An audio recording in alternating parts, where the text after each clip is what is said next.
জঙ্গলের মধ্যে একজন লোককে বিশাল বড় এক বাঘ পেছন থেকে তাড়া করলো। তখন সেই লোকটি প্রাণে বাঁচার জন্য তার সামনে থাকা একটা কূপের রশি ধরে কূপের মধ্যে ঝাঁপ দিল। লোকটি যখনই নিচের দিকে তাকালো, দেখতে পেল কূপের নিচে বিশাল বড় এক অজগর সাপ হা করে আছে তাকে খাওয়ার জন্য। এমন সময় সাদা রঙের একটা ইঁদুর আর কালো রঙের একটা ইঁদুর কূপের সেই রশিটাকে কুটকুট করে আস্তে আস্তে কেটে দিচ্ছে। যেই রশিটা ধরে সেই লোকটি ঝুলে আছে, হঠাৎ করে সেই লোকটি দেখতে পেল কূপের মধ্যে মধুর চাক। লোকটি তার হাতের আঙ্গুল দিয়ে সামান্য একটু মধু এনে তার জিহ্বার মধ্যে দিল।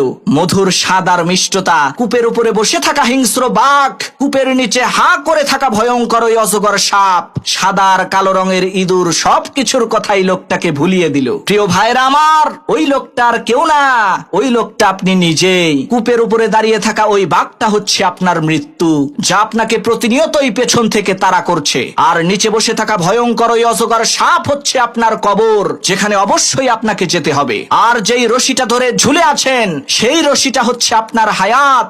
সাদা রঙের আর কালো রঙের যেই দুইটা ইঁদুর কুটকুট করে আপনার হায়াতের রশিকে কেটে দিচ্ছে, সেই দুইটা ইঁদুর হলো দিন আর রাত। আর এত বিপদে থাকার পরেও আপনি যেই মধুটুকু খাচ্ছেন, সেটা হচ্ছে দুনিয়া। এই মুহূর্তে যেখানে আপনি ডুবে আছেন।